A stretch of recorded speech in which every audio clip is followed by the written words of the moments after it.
Wednesday, May the 25th. Lake level is right at 916. It's probably not going to stay there very long. We had a bunch of rain today and last night, and I just looked and they opened up some more, started some more generation. They got quite a bit of water moving right now, and we got rain forecasted for the next 3-4 days. So the good thing about that, depends how much it comes up, but I would say as shallow as a lot of the fish are, I mean, there should be enough water up in the bushes tomorrow, to flip some fish throughout the lake. Now, what's been going on throughout the lakes is a lot of things have changed in the last week or so. There's a lot more fish getting out there in post-spawn patterns. Some of the fish starting to get out there a little deeper, and there's still a few left spawning. Now, I've still had, pretty decent topwater bite. My best topwater bite seems like it's up in the White River. The water's a little clearer, and the shad seem to be spawning up there a little bit more. If you get into some big groups of shad, you catch them on a swim bait, some days of topwater, and that shad spawn seems to be happening in the first couple hours. So if you can find the right group of bait, you can really catch a bunch of fish.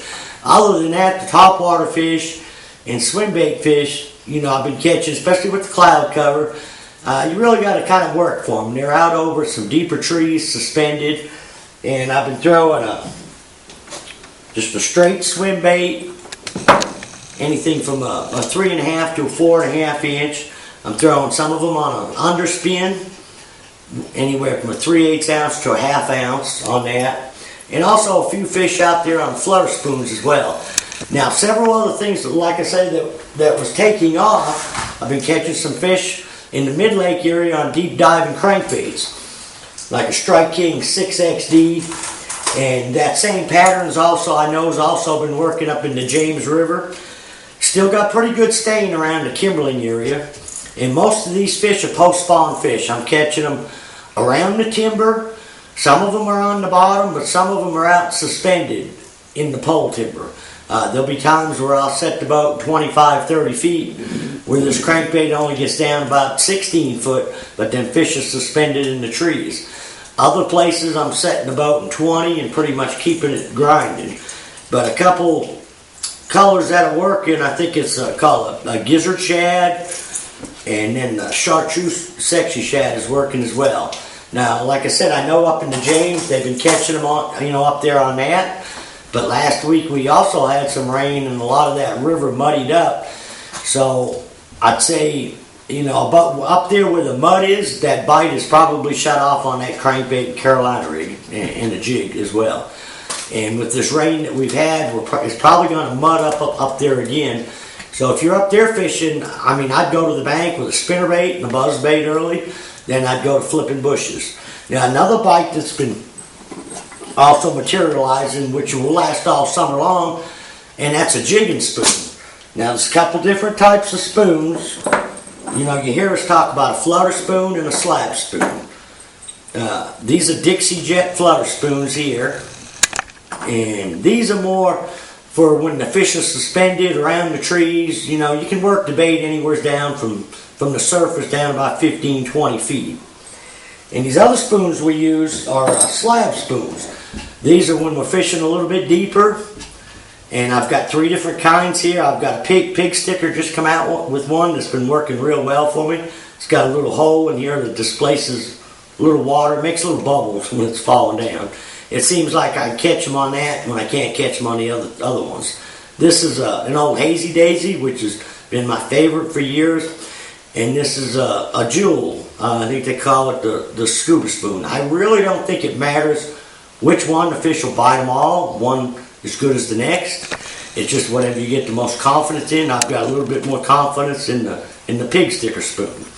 Now, these spoons I've been fishing in the boat docks, in the stalls. And you probably heard me talk about it before in the past. From about this time throughout the summer, after them fish spawn, they get underneath them deep docks. And they'll be anywhere from, with the shad spawn going on in the morning, flutter spoon might be a better spoon to throw because the fish aren't going to be that deep. But once that sun gets up, like after 9 o'clock or so, the fish are going to get deeper. And you just got to play with how much you let the spoon fall. A lot of times what I'll do is I'll pitch it in the stall, and don't be afraid to go over the lifts and as far back in as you can. Let your reel free spool about 10 to 12 to start with, and then give the spoon 3 or 4 real aggressive jerks. If you don't get a bite, drop it down a little bit more. The good thing about the spoon bite is you don't have to finesse them. You can usually go in and check a couple docks pretty quick, usually if the fish are there. And I found this several times in the last few days. You catch one fish and you can throw another bait back in there. As quick as you can get a bait back in there, you can catch multiple fish. Sometimes you might catch 3 to 5. Sometimes I find if the school of fish comes out with the one that I've got hooked, the bite seems to end. But normally I can come back to that dock in about 35 minutes to an hour and get them fish fired back up again. What happens, there'll be a lot of fish underneath them docks. Once you get one hooked, the other ones get excited. And like I said, you want to be ready whenever you get one hooked, make sure you get another bait back in there. Another thing that'll work as well is you can throw a 3/4 ounce football jig in the same place. But the spoon just falls so much faster. I think the fish are it's more of a reaction bite more than it is an instinct to feed on the shad. But a lot of these fish we're catching on the swim bait and the flutter spoon up early when that shad spawn is going on. I mean, them fish will have 6 to 10 shad in their mouth that they'll be belching out the whole time that you reel them in. So a lot of them fish, especially early, really on shad, pretty heavy. Like I say, that bite will just continue to get better throughout the summer. I think there's probably some fish out there that a guy can catch on a drop shot. I haven't been out there because I've been catching them pretty good fishing shallow. So, I'll put that off for another couple weeks till the shallow bite really starts getting a little tougher.